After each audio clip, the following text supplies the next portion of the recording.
తెలంగాణ రెండో రాజధాని వరంగల్ కొత్త కళను సంతరించుకోబోతోంది. అక్కడ అత్యాధునిక హంగులతో విమానాశ్రయం రాబోతోంది.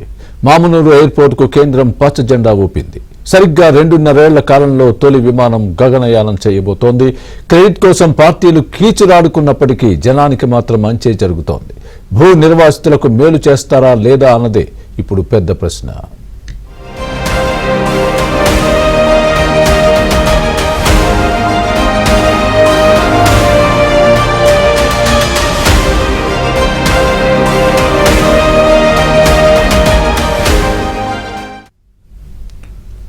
తెలంగాణ రాష్ట్రంలో రెండో విమానాశ్రయమైన మామునూరు ఎయిర్పోర్ట్ ఏర్పాటుకు మార్గం సుగమమైంది. కేంద్ర ప్రభుత్వం ఇక్కడ ఎయిర్పోర్టు ఏర్పాటుకు గ్రీన్ సిగ్నల్ ఇవ్వడంతో ప్రధాన అడ్డంకి తొలగిపోయింది. అయితే ప్రత్యక్షంగా ఎదురయ్యే సవాళ్లు అధిగమించడం ఎలా అన్నదే ఇప్పుడు అసలు సమస్యగా మారింది. అసలు మామునూరు ఎయిర్పోర్టుకు ఫీజిబిలిటీ ఏంటి, ఎదురవుతున్న సవాళ్లేంటి, ఈ క్రెడిట్ ఎవరికి దక్కుతుంది, స్థానికులేమంటున్నారు? Was the spotlight? వరంగల్ నగర వాసుల చిరకాల స్వప్నం మామునూరు ఎయిర్పోర్టు. తెలంగాణలోనే రెండవ ఎయిర్పోర్టుగా ఉన్నటువంటి దీనికోసం కేంద్ర ప్రభుత్వం అనుమతులు మంజూరు చేసింది. దీంతో మామునూరు ఎయిర్పోర్టుకు మార్గం సుగమమైంది. అయితే ఈ మామునూరు అసలు చరిత్ర ఏంటి, భూమి సేకరణ ప్రభుత్వానికి ఎందుకు సవాలుగా మారబోతుంది చూద్దాం.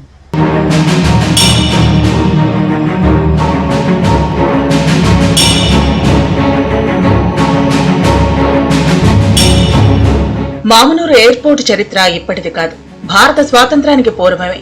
అంటే నిజాం రాజుల పాలనలో 1930వ సంవత్సరంలో దీన్ని నిర్మించారు. చివరి నిజాం అయిన మీర్ ఉస్మాన్ అలీ ఖాన్ దీన్ని జాతికి అంకితం చేశారు. ఇది షోలాపూర్లో వ్యాపార అభివృద్ధికి, సిర్పూర్ కాగజ్ నగర్ లో కాగితం పరిశ్రమ సౌకర్యార్థం, వరంగల్లోని ఆజాన్ జాహిద్ మిల్స్ సేవలకు ఈ విమానాశ్రయం ఉపయోగపడేది. అనేక మంది ప్రధానమంత్రులు, రాష్ట్రపతులు ఇక్కడికి వచ్చారు. ఇండో చైనా యుద్ధ సమయంలో ఢిల్లీ విమానాశ్రయాన్ని శత్రువులు లక్ష్యంగా చేసుకున్నప్పుడు ప్రయాణికులకు మామునూరు ఎయిర్పోర్టు సేవలందించింది.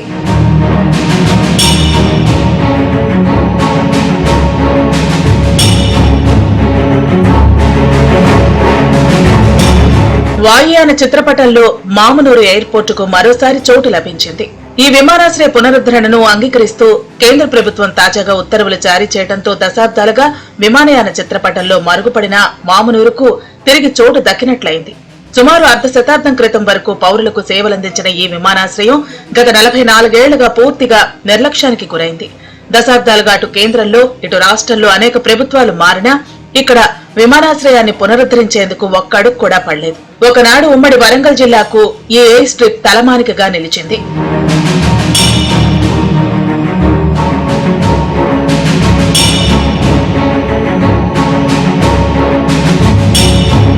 మామునూరు విమానాశ్రయంతో పాటు నిజాం నిర్మించిన ఆజాన్ జాహిద్ టెక్స్టైల్ మిల్ ఇక్కడ మకుటాయమానంగా నిలిచాయి.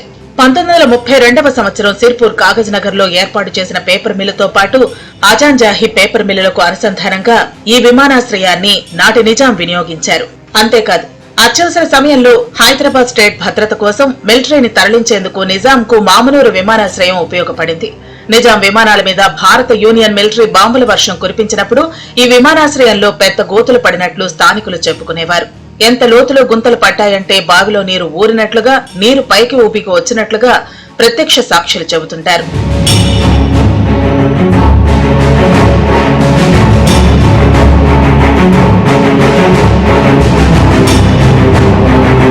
నిజాం లొంగుబాటు తర్వాత భారత ప్రభుత్వం దీనిపై పెద్దగా శ్రద్ధ పెట్టలేదు. 1964 వరకు రాష్ట్రపతులు బాబు రాజేంద్ర ప్రసాద్, సర్వేపల్లి రాధాకృష్ణ, జాకీర్ హుస్సేన్ తో పాటు ప్రధానులు జవహర్లాల్ నెహ్రూ, ఇందిరాగాంధీ తమ పర్యటనలో భాగంగా ఈ విమానాశ్రయాన్ని వినియోగించుకున్నారు. ఇందిరాగాంధీ హత్య జరిగినప్పుడు పివి నరసింహారావు తన స్వగ్రామం వంగర నుంచి బయలుదేరేందుకు మామునూరులోనే ప్రత్యక్ష విమానం ఎక్కారు.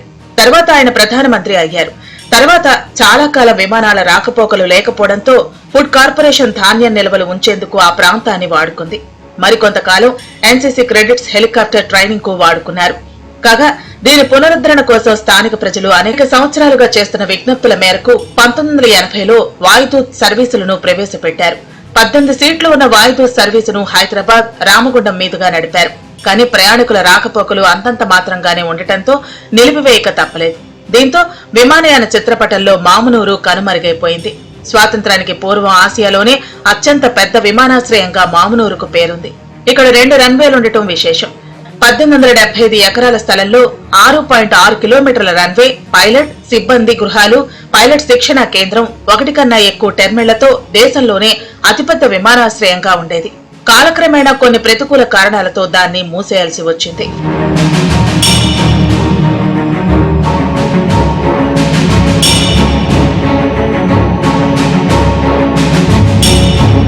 ఉమ్మడి రాష్ట్రంలో పలు చోట్ల ఎయిర్పోర్టుల నిర్మాణానికి ప్రయత్నాలు జరిగాయి. ఎయిర్పోర్ట్ అథారిటీ ఆఫ్ ఇండియా, రాష్ట్ర ప్రభుత్వం మధ్య ఎంఓయూ జరగ్గా మామునూరు వద్ద సర్వే కోసం 6 కోట్ల రూపాయలు కేంద్రం కేటాయించింది. ఉమ్మడి రాష్ట్రంలోని వివిధ ఎయిర్పోర్టుల వద్ద మౌలిక సదుపాయాలు కల్పించేందుకు అప్పటి రాష్ట్ర ప్రభుత్వం 59 కోట్లు వెచ్చించింది. అయితే ఈ సమయంలో మామునూరు ఎయిర్పోర్టు వద్ద మాత్రం మౌలిక వస్తుల కల్పన అంశం మరుగున పడిపోయింది. 2020లో ఎయిర్పోర్ట్ అథారిటీ ఆఫ్ ఇండియా అధికారులు మామునూరు ఎయిర్పోర్టుపై సర్వే చేశారు. రన్వే పనితీరు, ఎయిర్పోర్టు విస్తీర్ణం తదితర అంశాలపై క్షేత్రస్థాయిలో నిపుణుల పరిశీలన జరిగింది. ఫీజిబిలిటీపై సమర్పించిన సర్వే రిపోర్టును ఇంకా అధ్యయనం చేయలేదు. మామునూరు ఎయిర్పోర్ట్ ఫస్ట్ గ్రేడ్ లో లేదన్న ప్రచారం కూడా అప్పట్లో జరిగింది.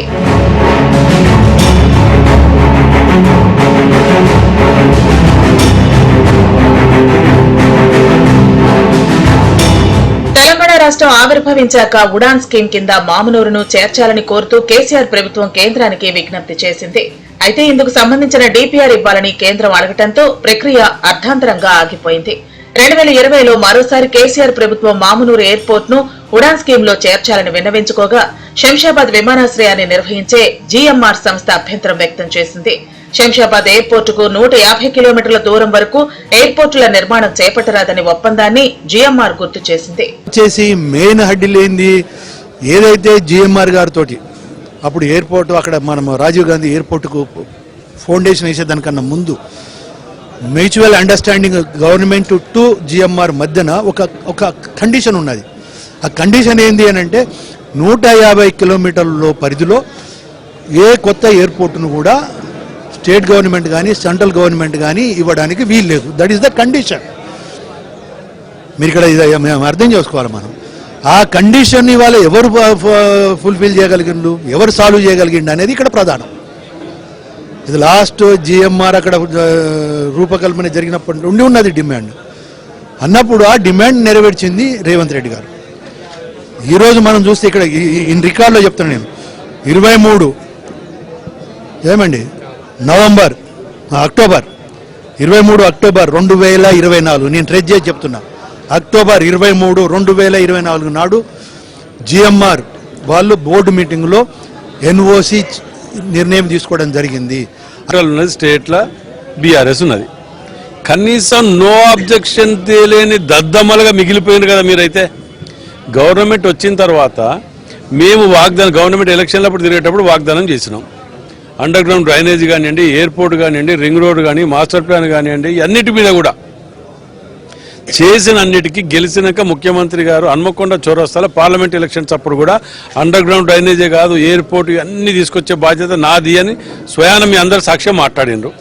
మాట్లాడినాక 205 కోట్ల రూపాయలు ల్యాండ్ అక్విజిషన్కు, దానికంటే ముందు జిఎంఆర్ నుంచి 150 కిలోమీటర్ల రేంజ్లో పర్మిషన్ ఇదివరకు గతంలో తేలేదు. మేము రిప్రజెంటేషన్ ఇచ్చినాం, తేలేదు, అయిపోయింది, తిన్నామా పన్నామా అయిపోయింది. మేము అట్లా చేయలే.